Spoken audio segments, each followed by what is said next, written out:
Hello, hello, hello, everyone. And yes, we're smiling because we have a great producer behind the scenes, Ben, who just cracks us up right at the moment that we're coming on here. So, way to go, Ben. We love you. And thank you for being our producer from behind the scenes. But hello, everyone. It is December. I cannot believe how fast this year has flown by. But it's Wednesday. And I'm sitting in 25-degree weather in Louisville, Kentucky. And Hannah is also sitting in 25-degree weather, but you're in Bosnia this time, right? Yes, I am back in Europe to see a little bit of snow because Dubai spoils me with the sunshine too much. Well, it's time for you to get out of the desert and have a little bit of snow. We also have snow here. We had our first snowfall Monday of this week. So I'm excited to talk about global property today and dream about some of these tropical places that we have listed on airdomo.com. And if you haven't checked that out, please do so. But let's get into it. I'm Stephanie Gillison. This is my partner, Hannah Maverick. And today we are going to talk about how the wealthy build global property portfolios and how you can too, even if you don't have that kind of coin. So let's do it, Hannah. Are you ready? I'm ready. I'm so ready. And what I really like about this topic is that it kind of removes the mystery. Wealthy families and high net worth individuals in general really do follow a system when it comes to buying internationally. And it's not luck, they're not lucky, it's strategic. So they use real estate to diversify currency and hedge markets and gain residency options. They generate income and they build that long term wealth that they can pass down.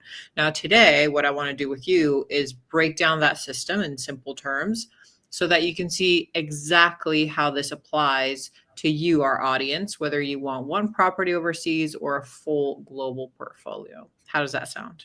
I love it. And I love having this conversation because, you always have to start somewhere. So this is perfect for us to start here today.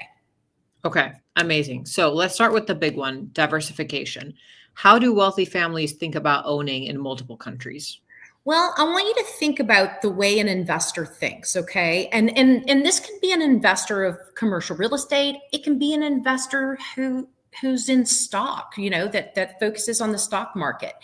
We diversify our stocks. We don't put all of our eggs in one basket, right? And so think of this as they diversify globally the same way investors diversify the stocks.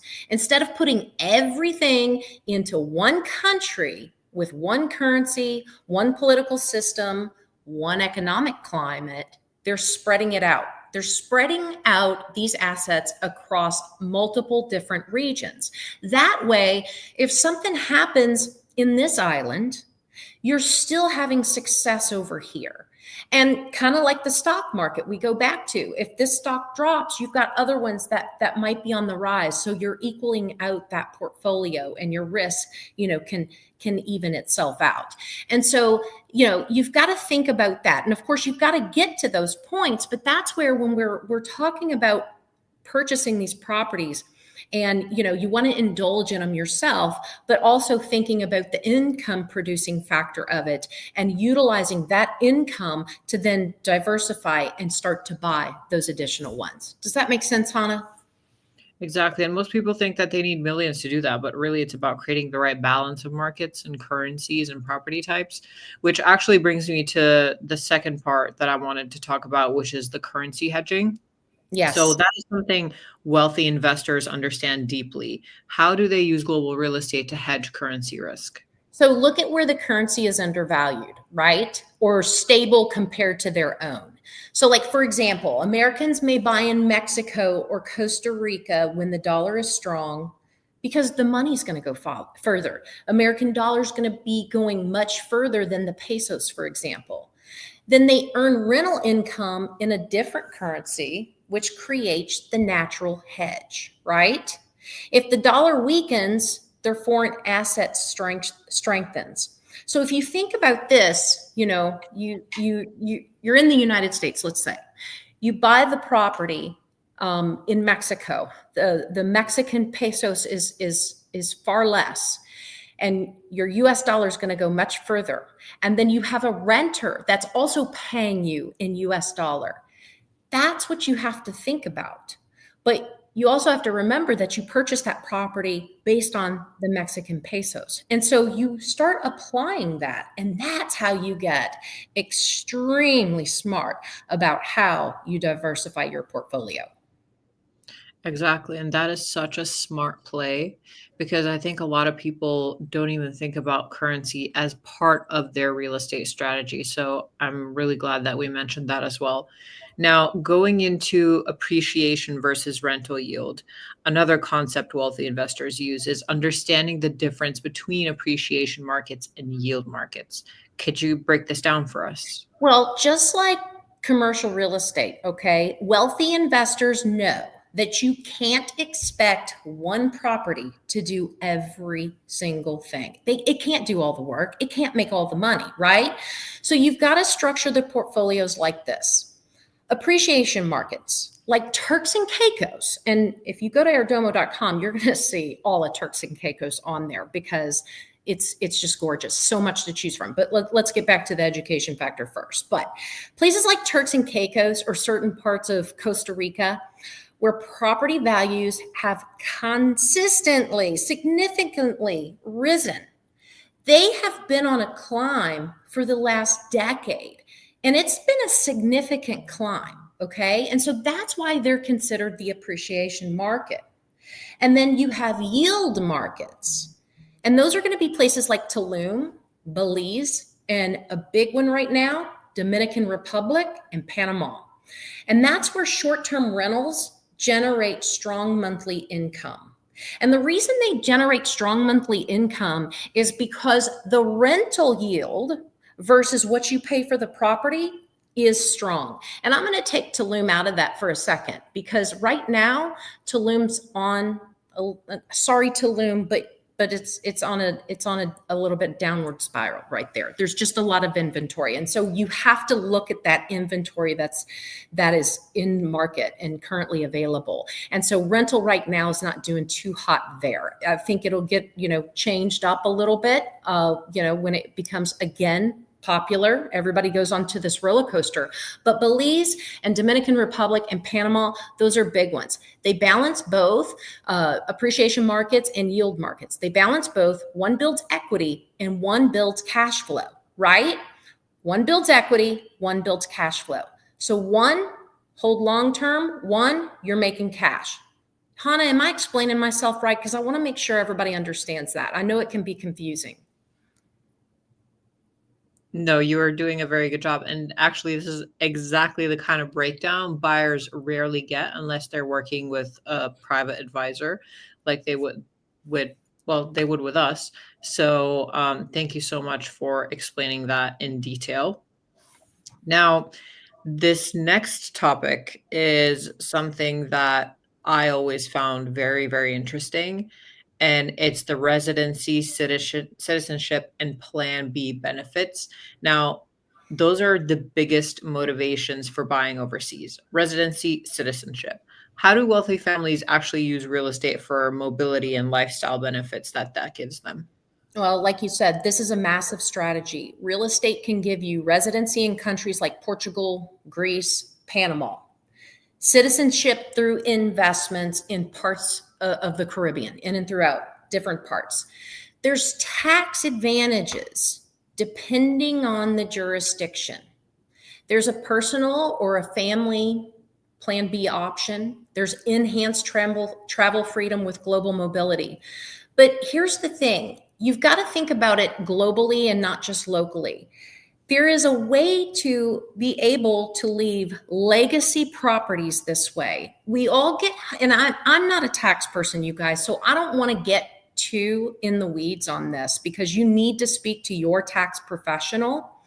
But when you are buying property and you look at the tax advantages on that income or the tax advantages of just having your money there, and you look at the estate tax, right? When you pass on, there is advantages there. And that's something that you want to go to your professional and have that discussion on, and make sure your professional understands international tax law and they understand it, for whatever country is your home base and the one you're primarily filing the taxes in. if that makes sense. Because it's not just about property anymore. It's also about, where are you looking to have that freedom? Where are you looking to have that additional residency for your extreme net worth? Correct. And this is where I usually take Dubai as an example, because with buying property, there's residency options and there's no personal income tax. It's such Right. a good option. And you get sunshine year round, which is also amazing. And heat, right? Yes, a big motivator.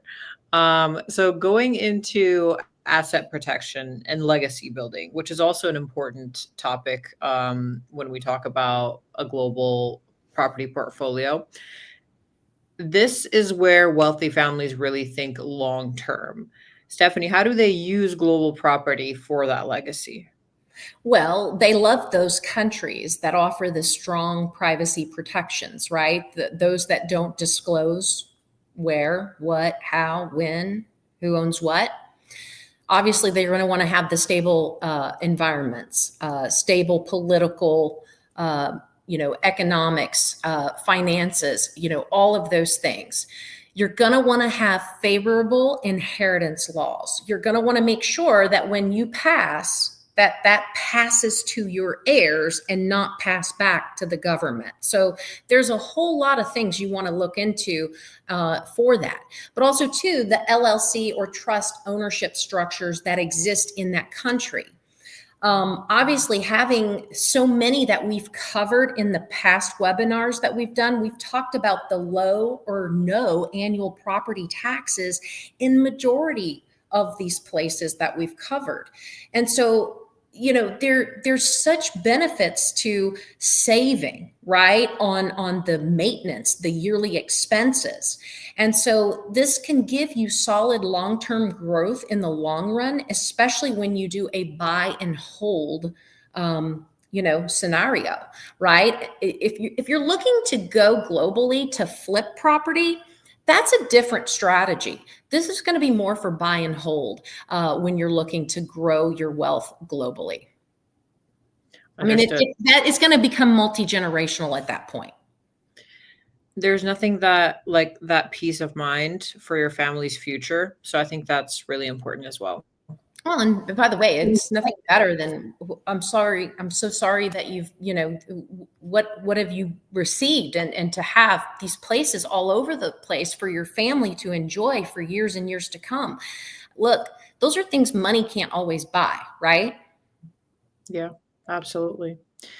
Now, as our bonus at the end, I really wanted to touch on this as well, because this is something you talked about before, which is the 3-home global model. Can you explain it?